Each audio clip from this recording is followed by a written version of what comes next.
afternoon, this is Peter. Your meeting is now live. Thank you very much. There are one or two people still perhaps to join the meeting, but as the clerk to the Joint Committee, can I just explain that we're holding this meeting remotely using video technology. The meeting's taking place in accordance with the regulations that have been issued by the government to allow local authorities to hold meetings in this way using video or telephone conferencing technology.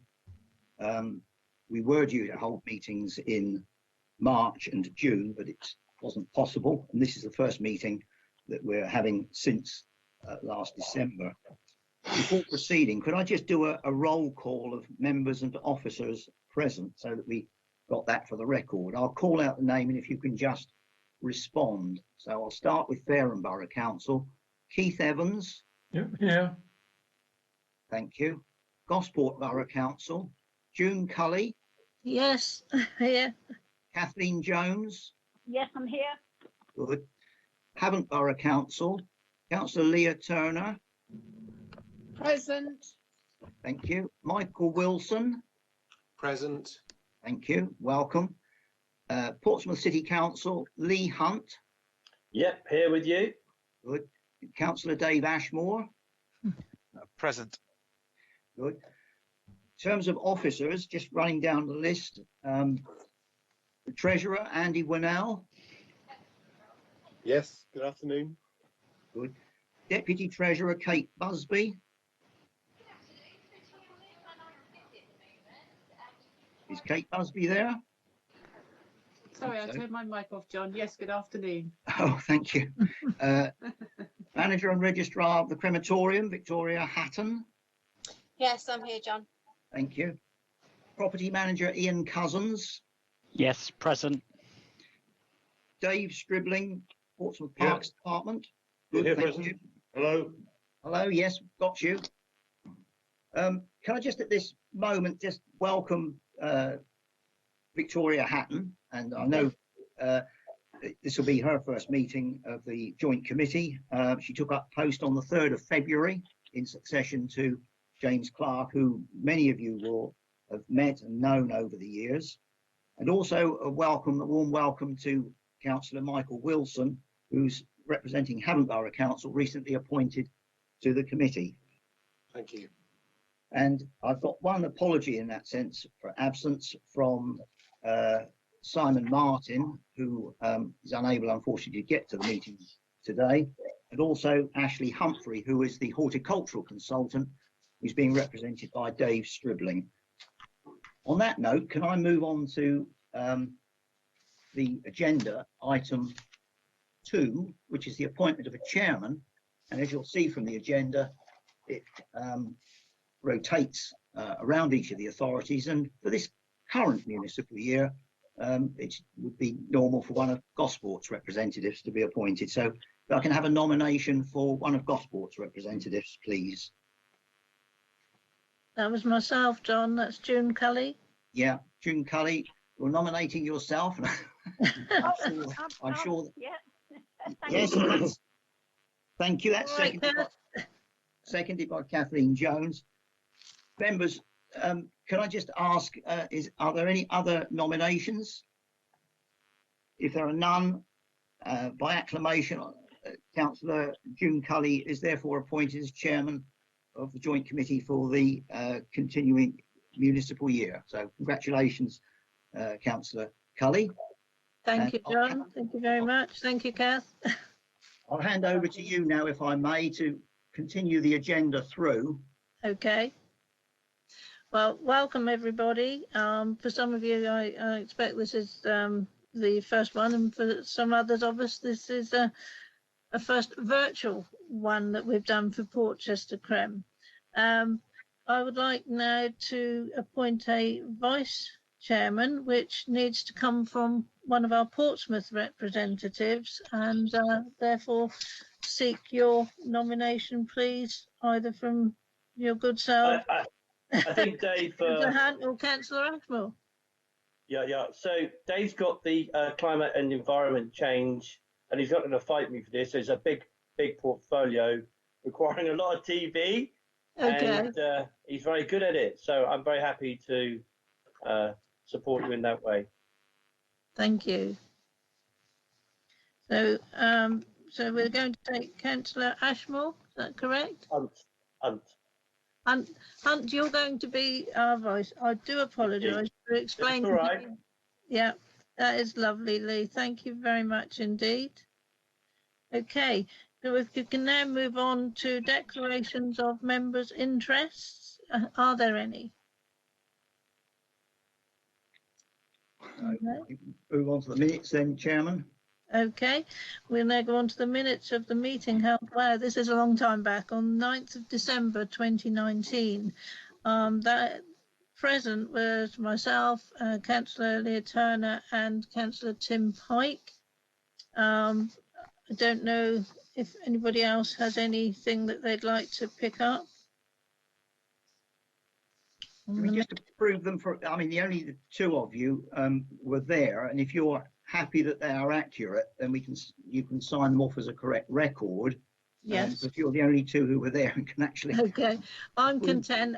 Could I just confirm with Councillor Turner? Yes, I'm happy that they're a true record. Thank you. Thank you. So we'll move on to matters arising.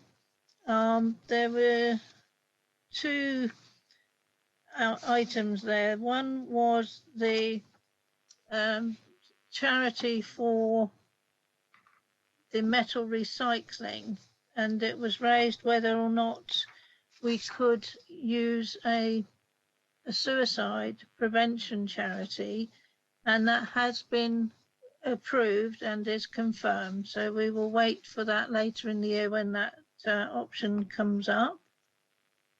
And then we also had one to come back from you, I believe, John, on there. Well, in which minute are you looking at, Chairman? Just if I go back, bear with me.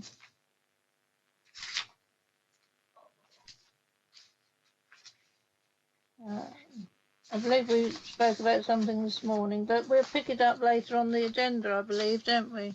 So we'll leave it till the, yeah, we do. We pick it up later on the agenda. Yes, yes, indeed. So if we can now go to your items, please, John. Thank you, Chairman. Yes, there are two that I've included. The first is the Competition and Market Authority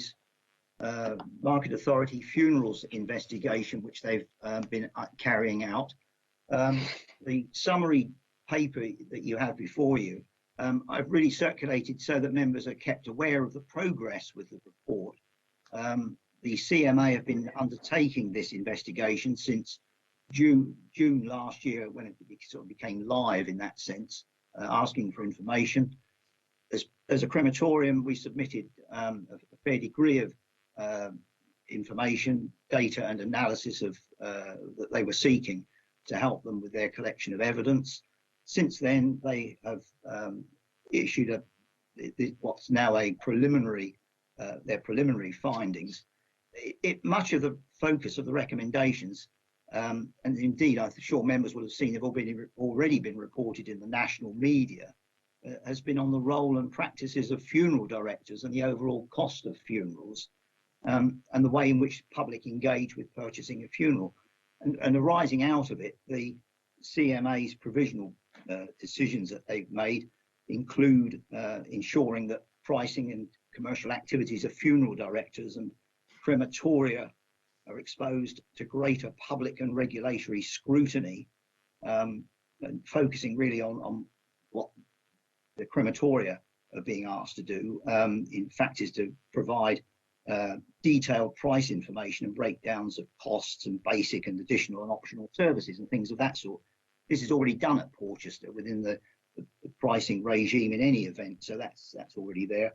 And another thing which they're asking is that for the future, all crematoria should provide quarterly to the CMA the number of funerals that are being undertaken and the revenue costs, and obviously that will be part of further work they will be doing.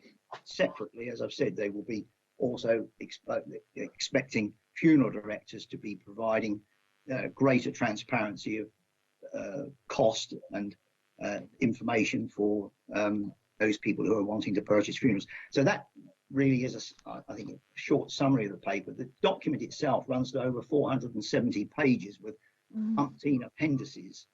I just wanted members to firstly be aware of it, and if anyone wishes to make a comment about it, they're welcome to do so. Okay. Does any member wish to comment? Take that as a no, Chairman. I think we'll. I'd like to comment. Oh, Sorry, there we go. my hand. Yeah. Sorry. There's a couple of points. Having read this, I mean, I suppose it's very difficult for people actually, because firstly, they don't like to question cost at a time when they've lost somebody, because as it says in the report, they're insensitive to it. But also, I suppose, from a practical point of view, it very much depends on who collects a body, really, from the hospital, from a house, and once that's taken place, it's quite difficult for people to transfer from one, or feel that they are capable of transferring from one funeral director to another. But I've had a bit, as a solicitor, I've had some experience of this sort of price transparency, because we're obliged to show our pricing on websites, etc. And it's quite difficult, because in a sense you can still, people still get round it in various ways, and also you end up with a race to the bottom if you're not careful. And it could be that the ultimate result is that the large operators, couple who are mentioned in the report, may end up with a greater share than the private operators, and you'll end up with a sort of worse position where they may dictate the prices. So it's a tricky area. I think it's not as straightforward as perhaps it would appear at first glance, to just make people publish prices and then people can make an informed choice. Perhaps it's earlier that it all needs to be dealt with. People need to perhaps promote the early purchase of funerals so that the individuals deal with it themselves rather than leaving it to relatives. And that's probably when you can ask the questions and shop around. Okay. Thank you, Chair. Thank you very much for those observations, Mike. Much appreciated.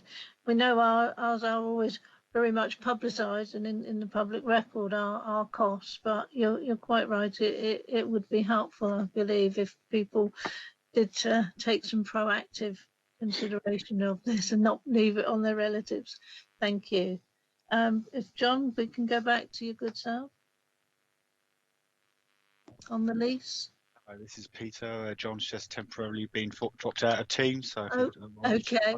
Back in. Okay. Well, whilst we're waiting, as members will have noted, the lease expires on the 31st of December 2020.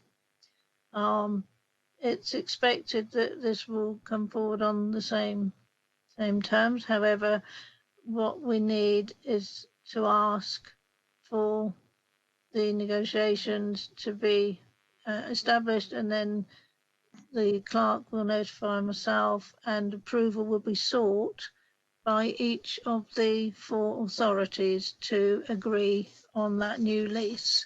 So hopefully by the time John's back with us, we'll be in that position to take that decision.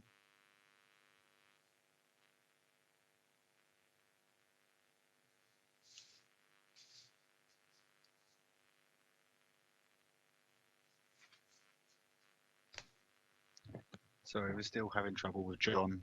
We do have a backup option, but it might take a few moments. Okay, thank you.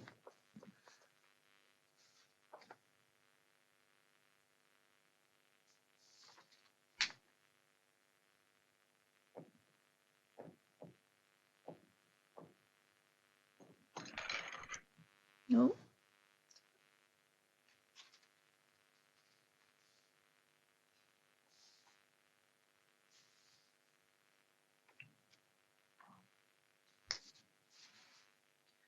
Well, we'll give John a couple of moments on this. Could I just ask from everybody who's listening now, are you all content that we will take approval back to each authority on the new lease? Agreed. Thank you. Portsmouth agreed by the sound of it. Okay, so Agreed. agreed, lovely. Well done. Yes. That's great. We'll make sure John has that clearly with him that has been agreed. Okay. If we can move on to item 8 whilst we're waiting for John. This is one where we were going to invite Victoria. Victoria, if I may, ask you if you would have any comment to bring to us on how you've had to respond to the coronavirus. This must have been very, very trying and difficult for you all. Yeah, good afternoon, everybody. It's very nice to be meeting with you virtually for the first time. So yeah, just if I just kind of go through an overview of the detailed report that you've got. So we have had to continually adapt in response to COVID-19 with legislations and the regulations that have been placed on our industry. So we've implemented changes and restrictions and limitations continually while reviewing the situation. So some of those have been noted, and our response has always focused on ensuring the safety of the staff and mourners and anyone attending the crematorium. So that's always been at the forefront of what we do. And I think in an industry such as ours in bereavement, it's not an industry where we would normally put restrictions on people and make it any more a difficult time than is necessary. So we have tried to balance the needs of the bereaved with what we've had to do that's come from government and regulations. And like I say, it's difficult when we know we always bend over backwards for bereaved people. So it has been trying, but I think our industry has pulled together, as you'll see from the report. We have been in touch with other crematorium and our funeral directors at every stage to make sure that those channels and communications kept open and that we are all doing the best that we can. We have had to limit access to the grounds and parts of the building throughout this process and limit attendance at services. So you'll see from the report that this has changed in line with the most current guidance available at the time. So currently, to comply with the latest guidance, we are still restricting the number of mourners. So we have 10 in our North Chapel and 20 in our South. And that's due to us needing to stay within the capacity limits of the premises and ensure that we do allow for social distancing of 2 metres, because that is a requirement in the guidance for crematoria. Currently, singing, chanting and playing blown instruments is not permitted. And our most recent change has been the introduction of wearing face coverings in the chapels. That was as recent as August, that they're now mandatory.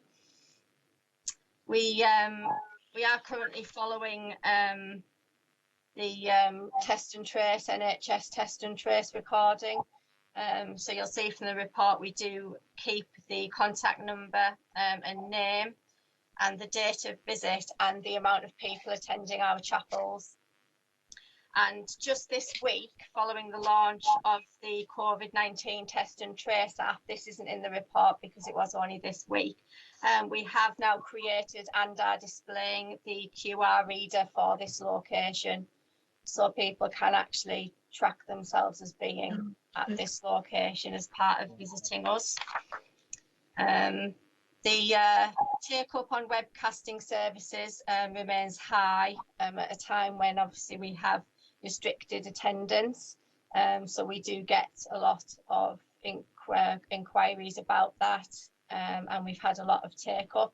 And the guidance does actually state that we should facilitate people being able to attend remotely. And I think we've performed really well on that and the service we've provided.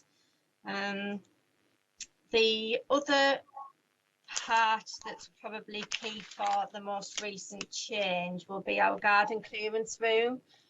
So we have continued to clear the gardens as agreed by the committee every 3 months.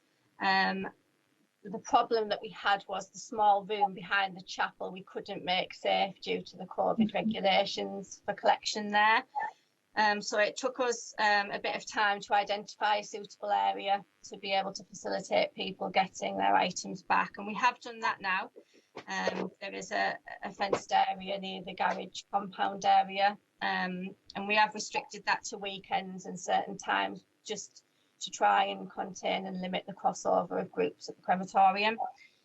But we do feel that that is the best way to approach that at the moment. The one issue we are going to find is that we now have collections in that area from March and August, and we will be due to clear the gardens again in November before the Christmas period.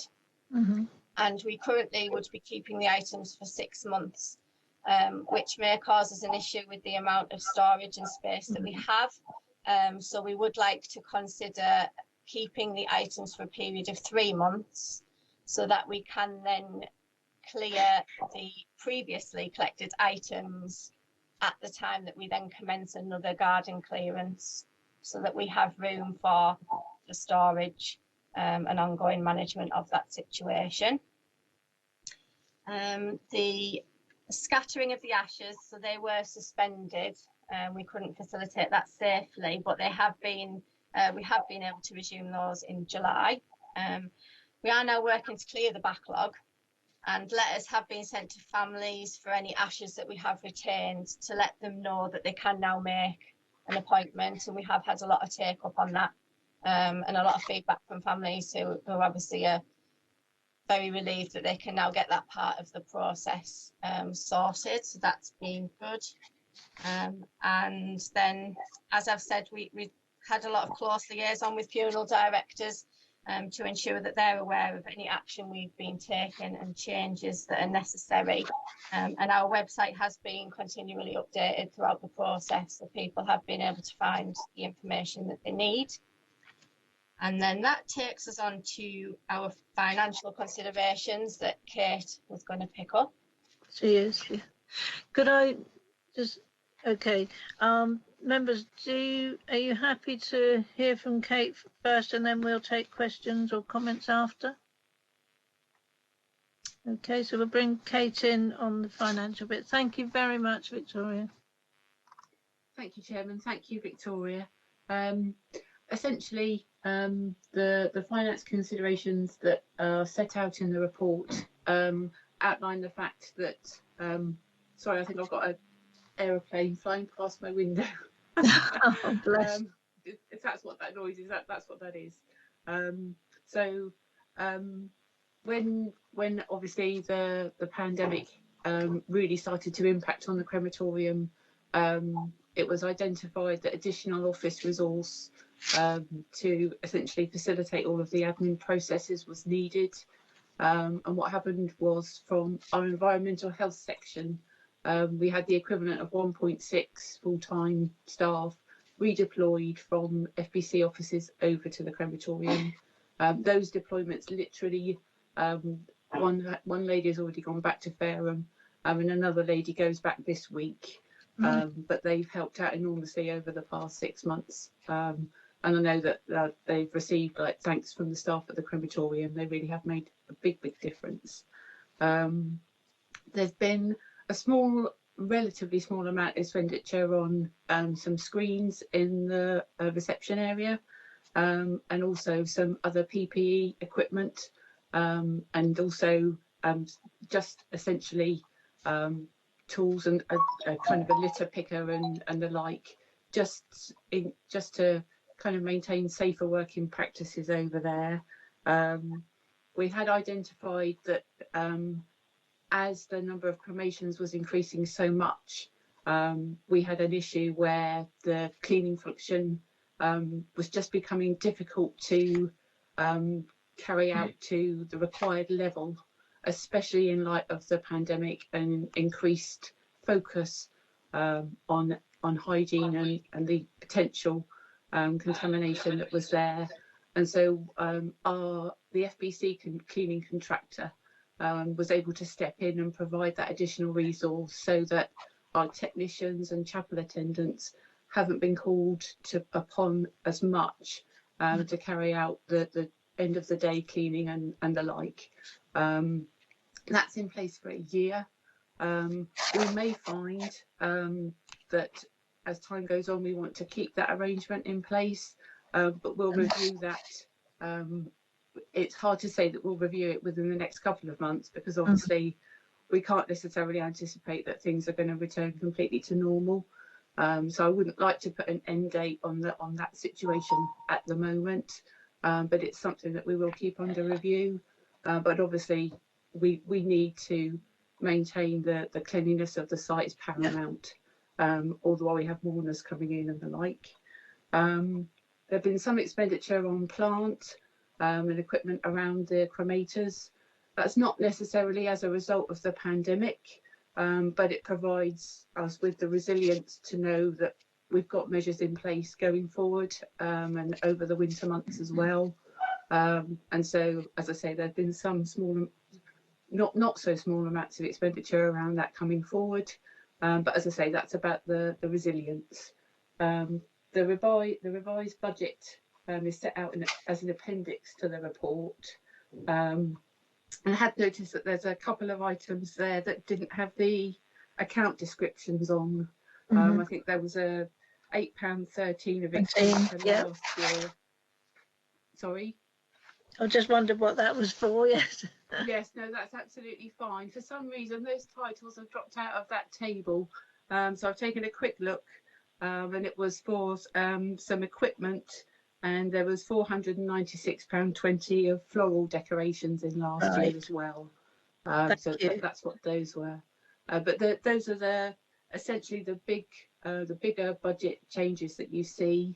And obviously, as a result of the increased numbers that we've seen, our income has gone up over the last 6 months.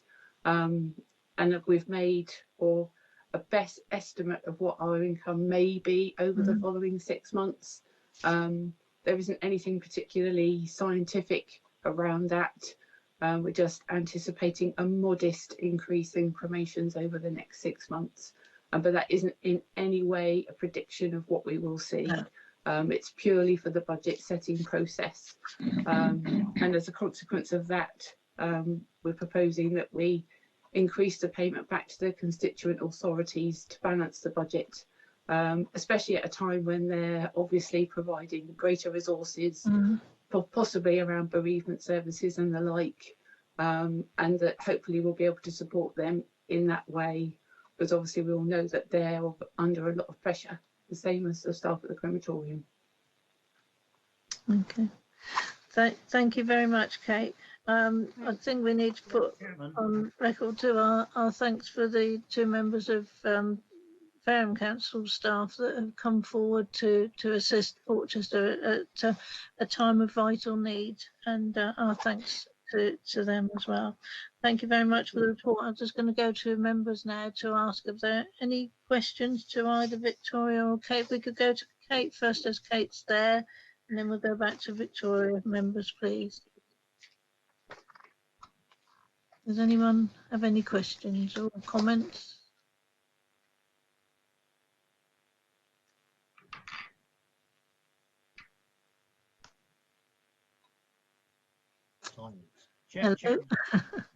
Chairman, I rejoined you at almost the start of that item while Victoria was speaking.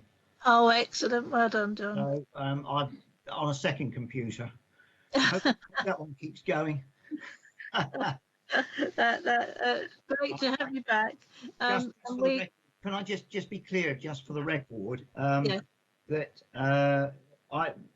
we were dealing with the CMA item when Councillor Wilson was speaking at that time. I'm sorry, I caught the first part of his contribution. I guess you moved off of that, and then we need to go back to the lease extension item at the moment when we've completed the item that you're now discussing. That's all. Yes, we did discuss it, John, but everybody was happy for the lease discussion to go back to each of the authorities. There is some particular wording. If we need to go back to it, we will in just a moment. That is not a problem at all. That's fine. Okay, but at the moment then we'll just take the comments to Victoria or to Kate on the report we have now. Item 8. May I make a comment, please, Chairman? Leah Turner. Of course, please go ahead. Thank you. And my comment is to Victoria. When we discussed this before, I can't remember how long ago, I did say then that I thought 3 months was perfectly adequate time for things to be removed from the crematorium. I think people are informed that they are not supposed to place items, so they go against the rules anyway. I think 6 months is far too long to give them before we remove them. So I support Victoria's wish that we now remove items after 3 months. Thank you. Thank you, Councillor Turner. Does anybody else have a view on whether or not it should be stayed as 6 months or now amended to 3 months? I'm happy to support 3 months. I think that's adequate. Thank you, Councillor Wilson. Anybody else? I'd just like to say that perhaps that people should have it made more clear to them that they're not supposed to put anything there at all. I think that would solve all that problem. Do you know what I mean? They need to sign a separate thing to say, we will not, we know the rules and we will not, and we know it's going to be thrown away, because people get so upset that you just can't have all this. And especially with COVID, you shouldn't have all this stuff lying around, should we? You don't mind me saying that. No, that's lovely, Kath. Thank you. Are there any other comments on this one, please? Yes, Councillor Wilson again. I'd just like to express my thanks, because looking at this report, I mean, in April and May, the figures for additional cremations went up exponentially, and to have actually managed to do that without any, I haven't heard any complaint about the service. You know, it's quite phenomenal to actually be able to take that on. So, you know, you've done it really well to do that. So it's a credit to you all. Thank you very much, Councillor Wilson. I think we all echo that, in that it's been a very challenging time, and with the limitations on people being able to attend, you're dealing with a lot of sensitivities here, and I think our very deep gratitude and congratulations on the way that this has been managed. Thank you. Do we have any other comments or questions on this report?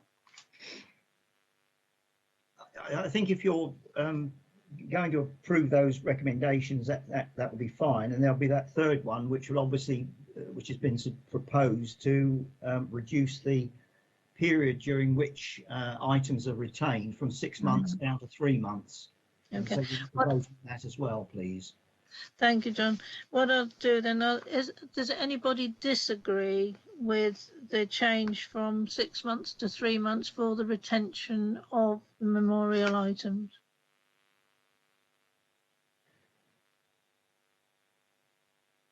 I think by acclamation, that's okay. So we'll put that as recommendation number 3 then, and I'm going to move that those 3 items are now agreed.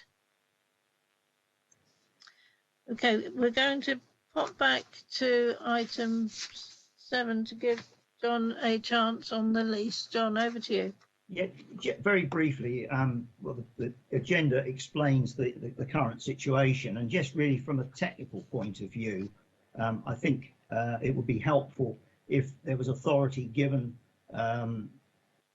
effectively to myself in consultation with you to settle those, agree the terms of the lease extension when those have been settled by the joint committee, on the joint committee's behalf by the legal services, and that approval of each constituent authority to the form of the lease then be sought, and each authority be asked to authorise the lease be signed on its behalf, because the lease itself is a document which is signed by each of the 4 authorities. It's not just one signature on behalf of the joint committee, and it's really just to give comfort in that sense to each of the legal services from each authority to have a minute to look at and say a decision. Yes, we can go ahead and sign the documentation off. That's really the purpose of the wording. Thank you very much, John. Okay, I take it everybody's still in agreement, and if there's nobody else to disagree with that, we'll take that as agreed. Thank you very much, members. Thank you. Okay, we're now on to item 9. Fine. And this was going to be Ian Cousins, I believe, will give us the update on the multimedia system. Thank you, Chairman. To update you on our progress to provide both the new multimedia system within Portchester Crematorium and also the improvements to the music rooms. A report was prepared for the joint committee meeting of the 23rd of March, which detailed the background to the purchase of the Opus Maestro multimedia system, which would be fitted within both the South and North chapels to deliver music, webcasts and tributes for families and funeral directors as required in a modern day service. As you will recall, 23rd of March was about the time that the COVID restrictions came into place, so that meeting didn't take place. So subsequently on the 11th of June, the report was resent to all members and agreement was reached to purchase the multimedia system from Opus as proposed.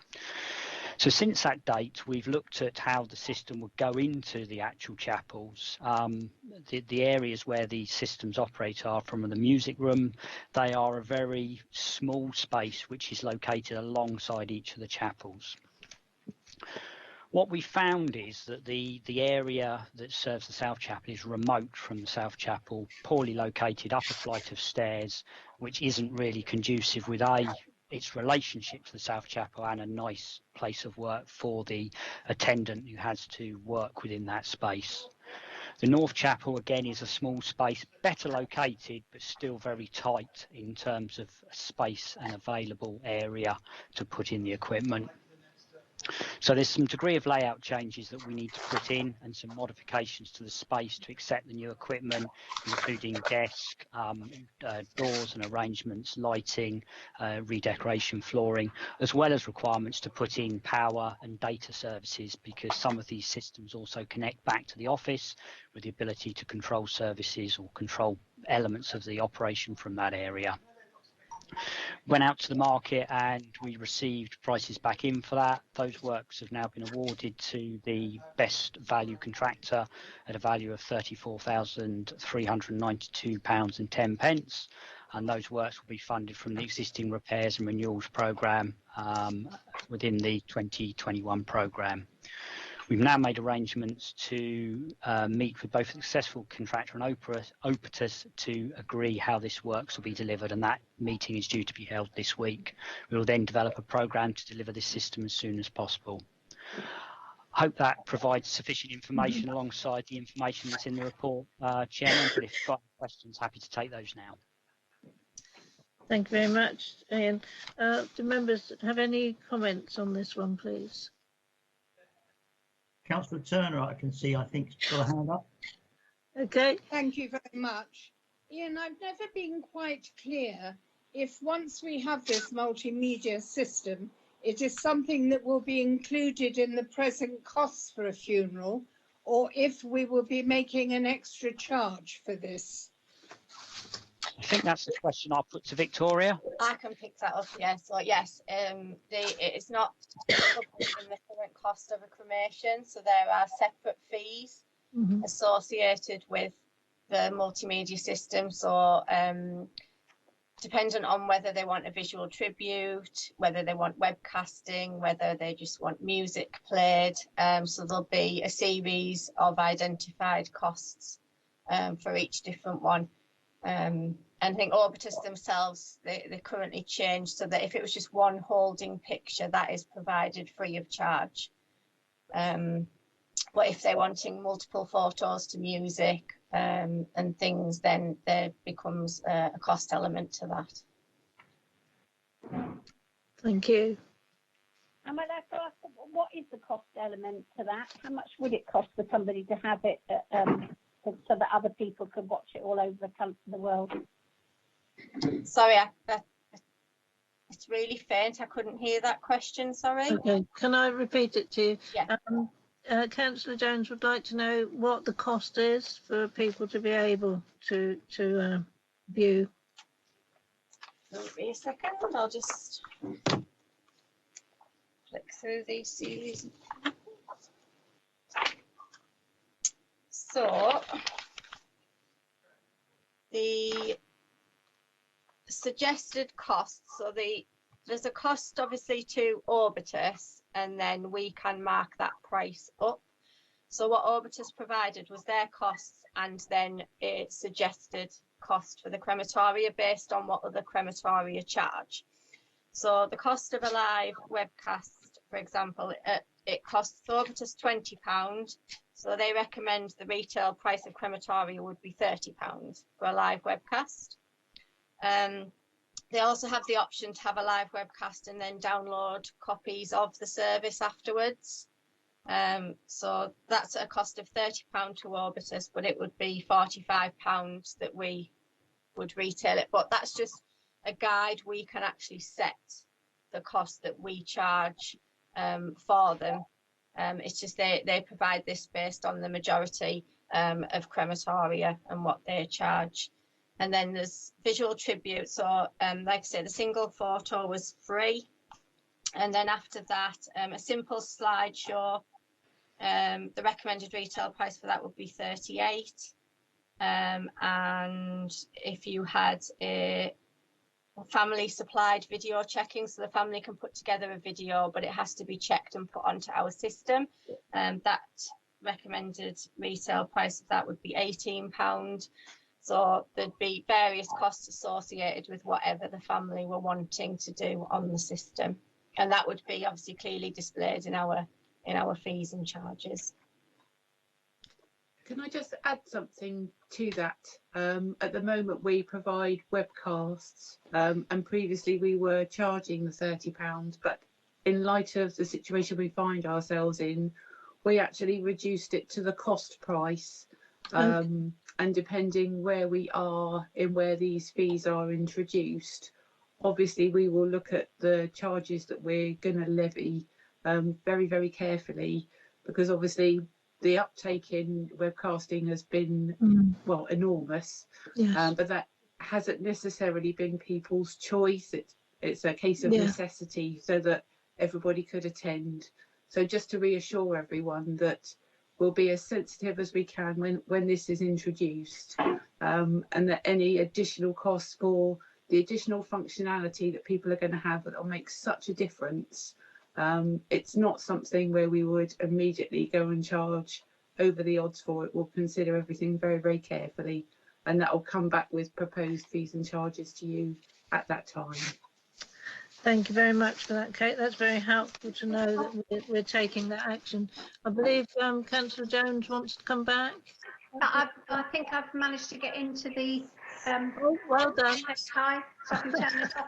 So thank you very much, because why I asked was that one of the people who I knew, because obviously I work for a parish priest, and one of them said that the crematorium are going to charge £1,000 so they can put it over, and I thought, oh my goodness me, and that's a fantastic fee, and I think everybody would be able to do it, and it is so wonderful if you're in Canada and your uncle's died that you can actually go to the funeral, or in the past you never could. So thanks for that.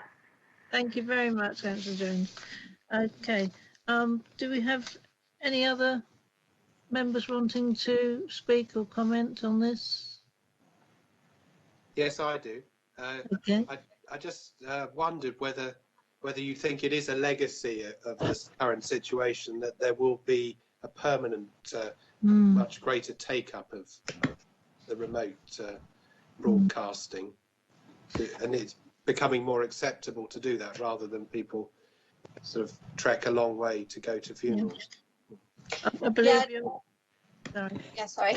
Yes, I do actually think that potentially that there may be a new way that people view funerals and mourning, and I think for some time people move heaven and earth, so to speak, to get to a funeral, travelling great distance. And if they're honest, as we referred to in the CMA report, people don't like to consider cost when it's a funeral. They'll pay whatever it takes, they'll do whatever it takes. But you know, when you're travelling from Australia to get to a service, then the cost and the time implication is massive. So I think that when people have had no choice and then have had the opportunity to attend a funeral that way, then it'll make it a bit more socially acceptable to do that. And like I say, given that it's live streamed, you know, they've still been able to feel a part of that service. And I think it's an industry that will develop over time. Orbitus in particular have been a market leader in some of the developments. So I think we will see future developments in the area of multimedia and what we can offer as part of a funeral package.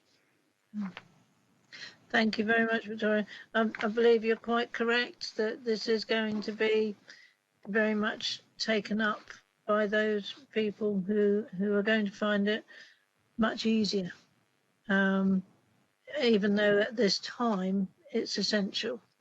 I believe it's opening the doors, isn't it, to people being able to attend that possibly could not have done in the past. So maybe not everything's bad that comes out of these things. Maybe we do get some bits of assistance.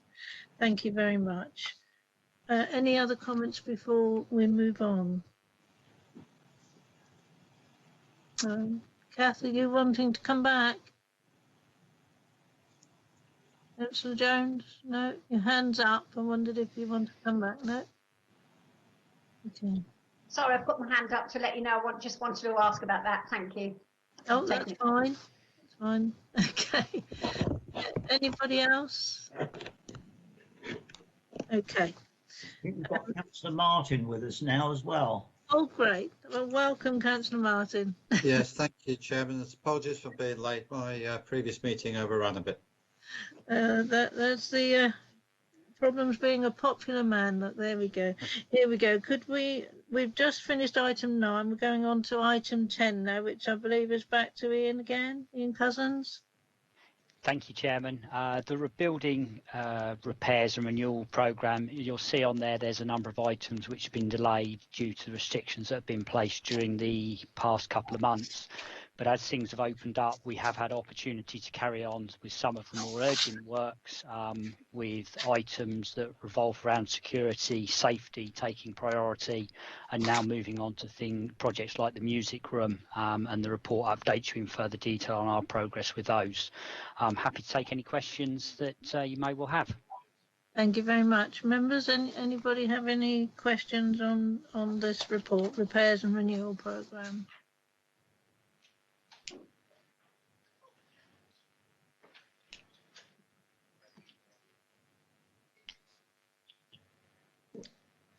Okay. Are we? As with the previous item, that noted then, Chairman. Yes, I believe so. Thank you very much, John. And now we're on to item 11, which is back to Victoria, I believe. Yes, so these are the management report based around the statistics and disposal and gas consumption.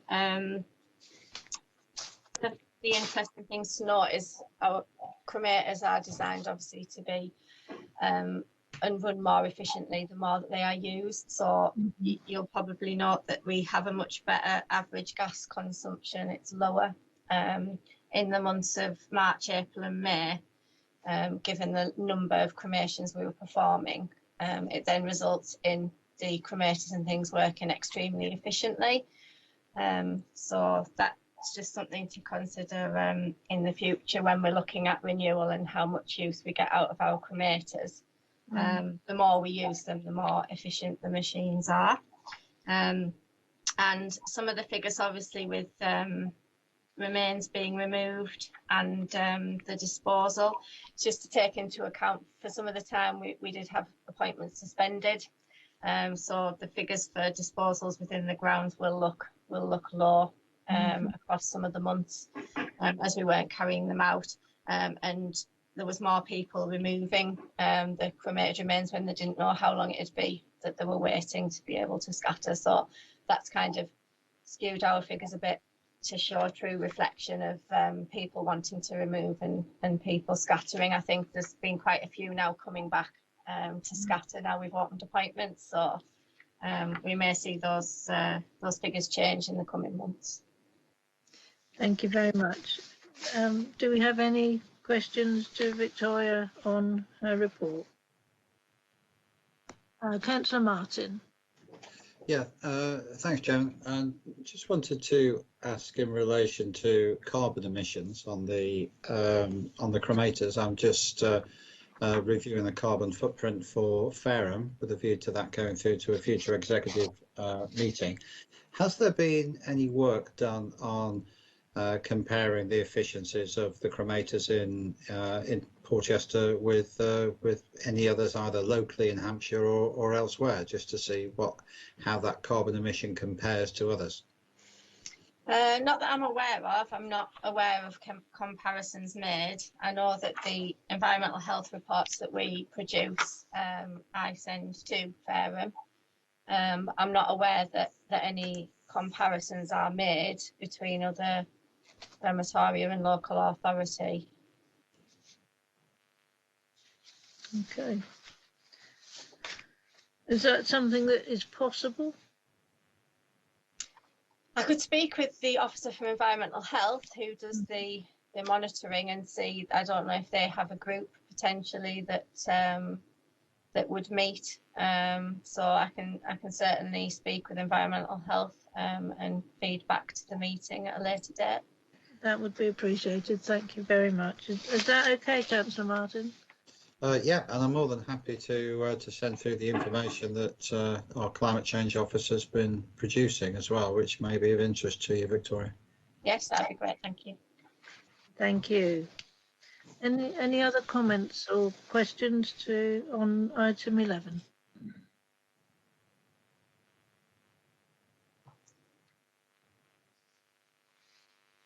Take that as noted then, Chairman, I think. Yes, I believe so. Thank you very much again, Victoria, for that. Okay, and certainly shows how busy you've all been. If we go on to item 12 now, I believe in Ashley's absence, we have Dave Stribling. Hello. You hear me? I can hear you. Oh yeah, hello, yeah. Been a difficult year with COVID and the extreme weather conditions we've had, very hot summers and rain and stuff. I think the grounds have held up very well, and that's highlighted by the fact we've got another gold award in Britain and Bloom with the highest score we've ever had. So who knows? We may have won something, but they're not doing an overall winner this year, so we will never know. The bedding plants, the winter bedding, arrive on the 14th of October, so the beds will all be stripped out and new bedding plants put in. There's new bowls going in the bowl border and in the bedding areas as well. So any other questions, I'm happy to answer them. Thank you very much, and congratulations again on the prestigious award for the gold. That's brilliant. Down to the staff, they do a good job on that. As long as you pass on our very good wishes and thanks. I've congratulated them and thanked them. Great work. Councillor Hunt. Yeah, hi Dave, nice to see you again. Hello. Yeah. So Dave, I have a couple of environmental questions. So bedding. Sorry, very quiet. Can you hear me? Just about, yes, now. So bedding is not environmentally friendly. The bedding, what's it grown in the greenhouse? Is it peat? I hope not, or some other material. They do use peat still, and they are looking at other alternatives all the time, but peat is still the main ingredient. They do use less of it now. Yeah, indeed.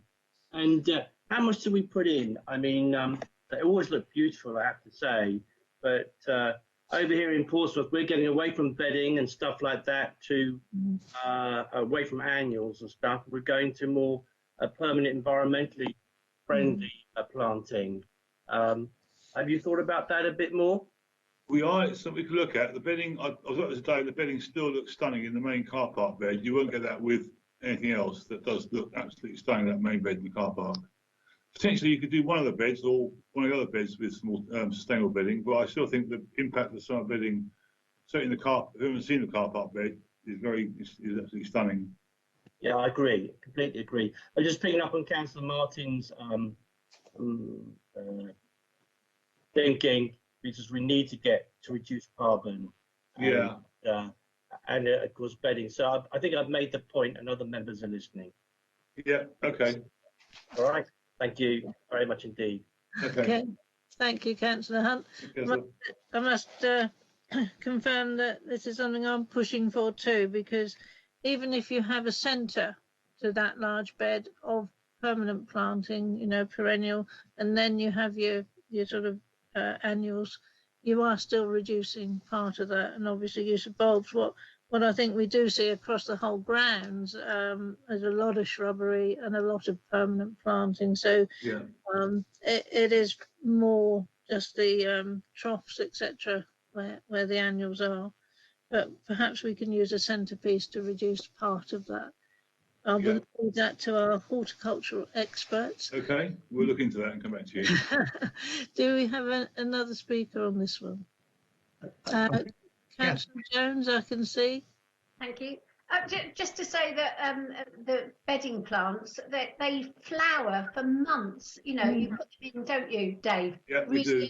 Early, and they're still flowering out. You can't get better value for money. And I think you've got to think about beauty and the long lasting. And it's an economical way of having lots and lots of flowers. So I agree with you that the bedding should stay.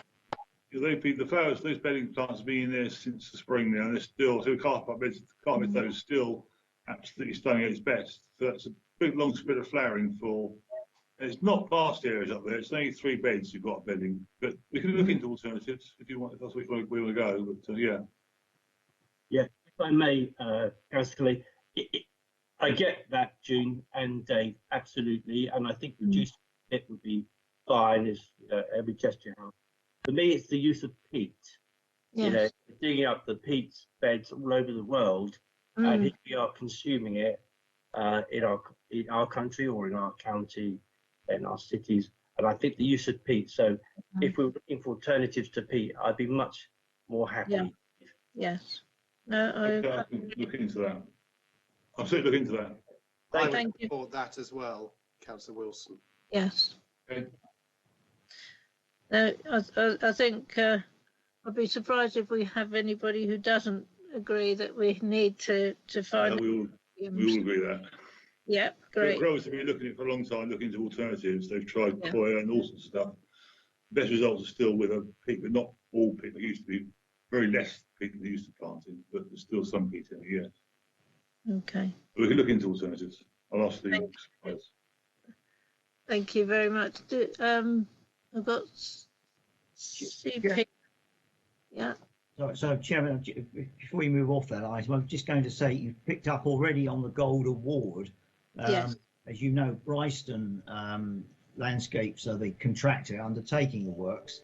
And what I would suggest from the comments you've made is that we will write a letter to them. I mean, although we've, I think, spoken to the staff, just a formal letter saying that, you know, you've reviewed and heard what's been said, and send them your congratulations. I'll be quite happy to write that letter on your behalf.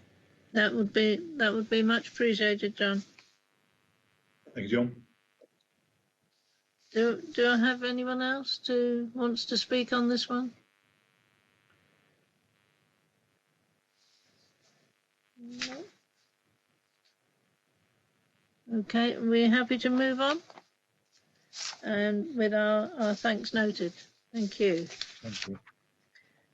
Okay, 13, I believe, is back to me, I think. on this one. Yeah, yes, Chairman. It's a form. Well, this one and the next one really are just formal items, if I can use it in that, explain it in that sense. Really to deal with any issues that crop up on item 13 in relation to any staffing or job evaluation reviews that might be undertaken. Your members, some of you who have been on the committee for a while will recall that there was a general review of the grades of staff some 6 or 7 years ago. Since then, it's possible that a grade or two might need to be reviewed. We've got a new manager in post, and we may be looking at staffing and any changes that come about. And it's usually traditional, and as far as local authorities are concerned, this type of decision on grades undertaken through job evaluation process. It's a formal decision as to whether or not the implementation of a job evaluation review is carried out, and that's really the purpose of this item. I'll go on to item 14 in a moment if you want to if anybody wants to ask a question. Okay, we'll just ask that does everybody agree with the recommendation there that, with the exception of the post of the manager and registrar, the treasurer and the clerk to the joint committee be delegated authority to approve implementation or otherwise deal with any recommendation arising from staffing and pay grading reviews. So again, I'm only looking for someone who is disagreeing with that. If there's nobody, we'll take that as agreed. Members. Item 14, dealing with urgent business. In March, there was to have been a meeting of the joint committee, and we realised at that time that there was a need to bring forward a recommendation along these lines to deal with any situation arising when all committee members together. Of course, that was admittedly at a time before we were able to have a video conference type meeting.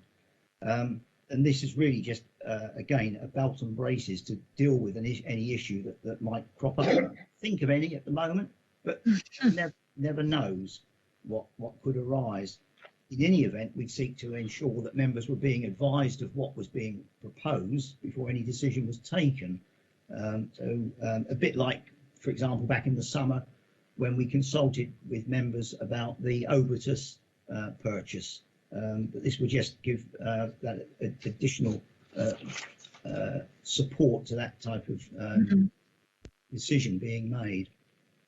So again, it's self-explanatory in its tone, really, members. Yes, thank you. Again, is everybody in agreement with the recommendation? And if not, please indicate. I have a comment, if I may. Yes, of course. Ordinarily, I wouldn't agree, but I think with this COVID emergency, it is sensible for the reasons that John's just described. And I did find the email back during the summer. I think most of us responded to it. But as I say, ordinary, because there'll be a democratic deficit in decision making. And I don't think that's wise to start to propagate. But I will be happy to support it so long as we revisit the decision following the COVID emergency, if we come out of it ever. So it wouldn't my agreement that way, if that's all right. So I'd just like to make that amendment, if I may, if people would wanted to agree with me. It's up to everyone else, of course. Okay. Let's see if we have anyone else on this point about revisiting post-COVID this decision.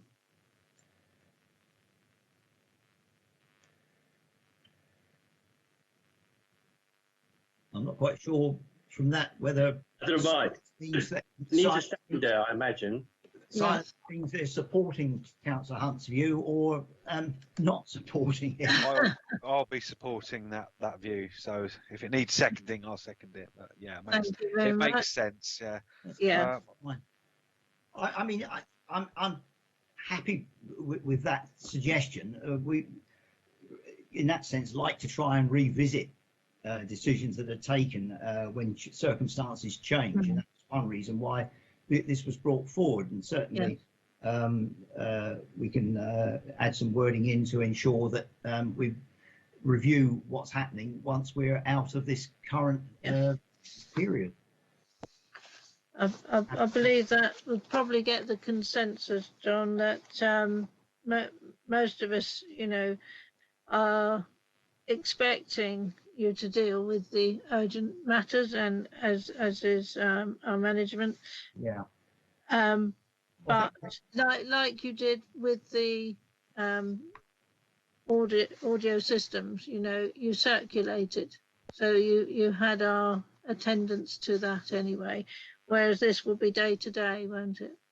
Well, I don't think there are any sort of day to day. The audio system was one matter. Yes.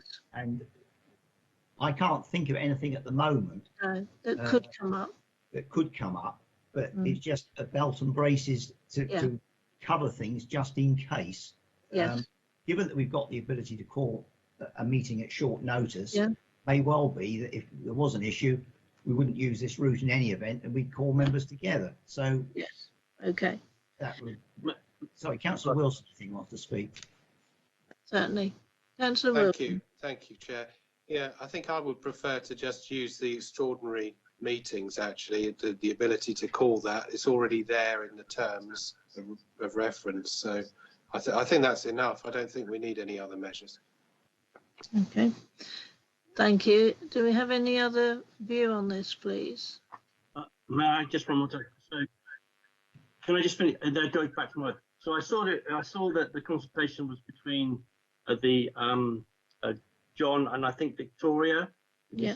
I think so. You know, and the treasurer. And the treasurer. I beg pardon. And so initially, we got a very sure-footed team. There's no question about that. You can see it in the reports and the way everything is looked after. It's very good, no question about it. But I always one for the democratic deficit, and I would have put in there the in consultation with the chair as well. But I'm not going to push that point because we are in this crisis. So happy to accept the report so long as we look at it later on. Otherwise, I would vote against it. Okay, thank you very much. Do we have any other speakers on this one?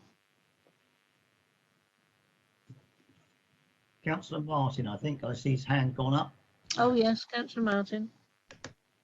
Yeah, thanks, Chair. I was reasonably happy to have an urgent decision in place if necessary. I think my comment now is that, as you know, we've taken to the virtual meeting so well that I don't think there would necessarily be any reason why we couldn't call a meeting at short notice. So I think if something really had to be called out an action very, very quickly, I'm okay to have that sort of urgent joint committee business. However, I think if that did happen and then we found at a subsequent meeting it wasn't that urgent, then I think we'd be able to make comments. So, you know, generally I'm happy with that if something urgent has to come through. But we do have the Microsoft Teams meeting now, so I think really that should be sufficient for us to be able to deal with any actions and make sure that we can support Victoria and the team actually, and support her if a decision needs to be made. Thank you. Andy Winnell wants to speak, I think. Yes, certainly. Andy. Thank you, Chairman. I think the comments that are made by members are absolutely right and relevant, and what we're talking about are trying to tidy up the constitution just so that there is an urgency power in the same way that each of the constitutions of the councils would have as well. I think to give you an example of where we actually had to make an urgent decision throughout the COVID period, we had I think I'm right in saying it was one of the cremators which was inspected and needed some urgent works, and we took the view that actually in an ordinary situation we would have just left that cremator out of action until the next meeting, and then sought approval to add repair to that cremator into the capital programme. But we were conscious that with numbers rising and in terms of resilience, we needed to get that cremator back into play just in case we needed it. And so there was an urgent decision there to actually expend the money on repairing that and bring that cremator back into use. And so that's the sort of situation we're talking about. We're certainly not talking about policy decisions that need the proper democratic airing. It's more about decisions that, technically speaking, we wouldn't be able to make under the Constitution, but don't really sit comfortably by calling an extraordinary meeting. But obviously, it's up to members to determine. Okay. On that, Andy, I can see this is something that we already have done as a local authority. We've got delegated powers to our chief exec on certain things, which is basically what we're saying here. If an emergency occurred to get the continuation of delivering the service, you have to make a decision very quickly. And I can see the validity of this for that reason, and in those circumstances as you've described. I'm just going to go back. I think Councillor Hunt might be wanting to come back on this. No, that's right. I've got a little amendment on the table. I'm sure you can take a vote on it and look how it goes and then decide what to do. Thank you. Would you like to read that out to us, Councillor Hunt? Did you say you had an amendment? Well, it's once we're out of the COVID crisis is to revisit this before. Okay. And Councillor Martin was seconding that, wasn't he? I'm not sure. Councillor Ashworth, I think. Oh, Councillor Ashworth, I beg your pardon. Okay. Could I check if everybody is content with that? And could you just read out the amendment, Chair, please? I didn't quite hear it. Okay. It was that this comes back to the committee post COVID. This delegation of power. Yes, I mean the wording that I've written down here, that this delegated authority be reviewed at the conclusion of the pandemic. It's fine by me. I suppose the question is, how do you define conclusion? Yes, okay. I think members would soon tell us if you were unhappy with something being done. And the point that the Treasurer has made is exceedingly valid because of the point of trying to ensure that things are able to operate and where we've got the opportunity to speak. And indeed, this delegation itself still says that we would, before exercising any authority, consult with members in any event, but it would be done perhaps in the space of 1 or 2 days. If there's urgency, that was the point. Yeah, I think the fact that you're going to consult with us, John, covers the delegated authority is that we don't have to call the whole committee together. Yeah. But we would be informed and concerns could be raised, and if there were enough of those concerns about this whatever circumstance, then we could call an extraordinary at that time. Indeed. Do members feel that is sufficient, that we will be notified? We're not going to have a decision told to us post it. It's going to be that if something arises, we will be informed at that time. We have my little amendment on the table, Chair. I don't think it's going to get through somehow. But if I may, we've had some difficulties in Portsmouth. We've learned from it, where the executive has taken too much power away from the elected members and have done things which have turned out to be difficult. So I'm not saying that will happen here. This is a much smaller committee, but I'm very mindful of removing, passing power to an executive officer. So we got we've just got the little vote. I'm sure we'll get through it, and then we can decide what to do when it doesn't go ahead, whatever. Yeah, that I'm fully appreciative of that. Okay, members. So we have an amendment. Delegation to be reviewed at the conclusion of the pandemic. Could I ask for show of hands if we can, or I think it would be better to just ask what you have is an amendment which Councillor Hunt has proposed, which has been accepted to be added into the recommendation. And I think if we just call through the members as to whether they support or not support, so that we can be clear member by member as to how they wish to vote, if I can put it that way. That's fine, John. Are you going to do the calling? Well, I'm quite happy to call each member out, and then you just say support or not support. Yeah, so thank you. We'll start then with Councillor Hunt. Sorry, microphone's off. Support, Manager. Yeah, thank you. Right, support. Ashworth. Support. Thank you. Councillor Evans. I think he's left the meeting, has he? No. Right. Councillor Jones. Support. Councillor Wilson. Not support. Right. Councillor Turner.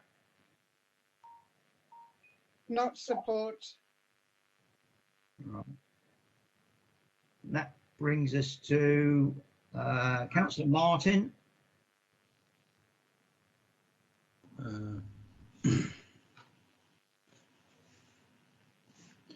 Not support. So you're not supporting that, right? And we then come to yourself, Councillor 1, 2, 3, 4, 5, 6, 7. Yeah, 7th. So yourself as chairman. Okay. You're voting one way or the other, support or not support. Okay. Right.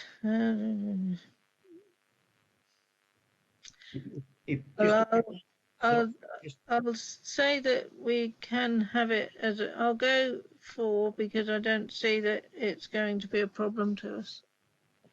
Okay. So you're supporting that recommendation, just the addition, with the addition of the delegation being to be reviewed at the conclusion of the pandemic. Yeah. Okay, that's fine. So that carried then by 4 votes to 3. Okay. Thank you very much. Okay, so we're now on to item 15. Yes, Chairman, there are some reports under item 15 which I felt it was helpful just to circulate. They've been circulated previously to members, but they've perhaps not been in the public domain, if I can put it like that. And certainly there's the annual return, the financial return, which Kate Busby will speak on if you want to have any update on that. The annual report, which normally comes to the meeting in June. A couple of bloopers in that one. It actually mentions that Councillor Jones was the vice chairman actually during the last year, and it wasn't correct. You were the vice chairman. That's okay. Apologies for that. That was a typo. And lastly, the report of the inspection of the FBCA, the carried out inspection, believe it or not, on general election day last year. That was a report with some updates. It may be that the Victoria Hatton, the crematorium manager, might want to just update 1 or 2 of the items on the action that's been taken since that time, just so, because this report was dated for last March. Right, members, does anybody wish to comment on the items A and B, which is the annual return for the financial year, or the annual report from John on the joint committee?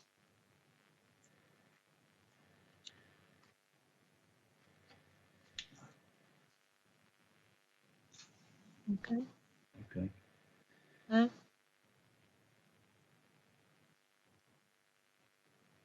So anybody wish to ask about the FBCA report, or does through you ask the manager if there's anything that she wants to add or update members on?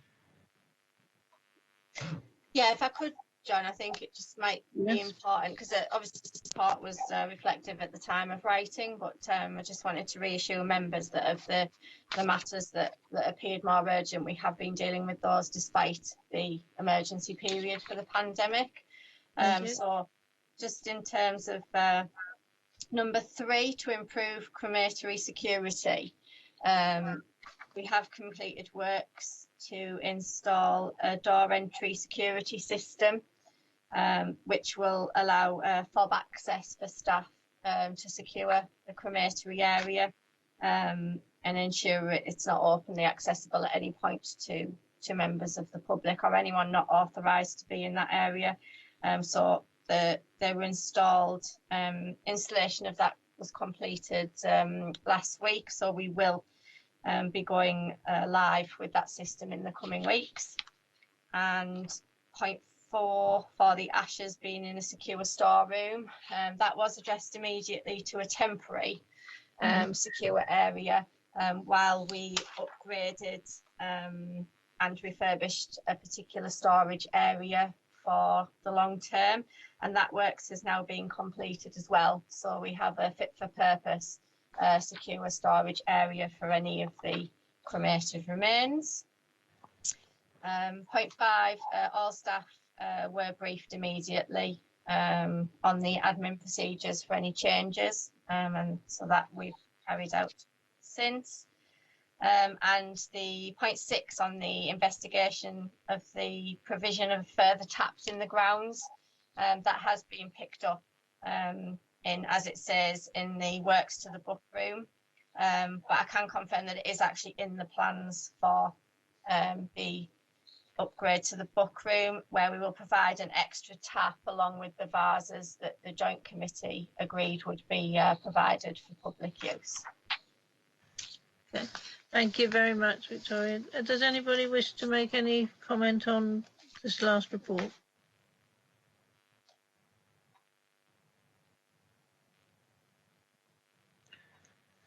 Okay. I think those are all noted.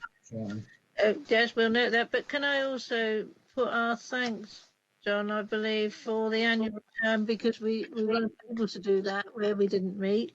And also our thanks to your good self on your report and your continued work on our behalf. It's a team effort. Well, it's a team effort from all of you. From all of us. Thank you for that. We've set out some dates under item 16, taking to September next year. Yes. And if members are agreeable to those dates and they want to pop them in their diary, that would be helpful. Just remember that on the 14th of December, the financial information will be brought forward for dealing with revenue budget and things of that sort. I think looking at towards Kate Busby, I'm sure she'll be acknowledging that. Yes, indeed. Okay. Yes. Lovely. Okay. Thank you all, and thank everybody for their attendance on our first virtual. Thank any members of the public who've joined us today, and I hope you found that of interest. And I look forward to meeting up with you all again on the 14th of December. Thank you very much indeed, Chairman. Thank you. Thank you. Thank you. Yeah, thank you, everyone. Thank you. Everybody can sign. Great. Thank you very much indeed. Bye-bye. Thank you. Bye-bye.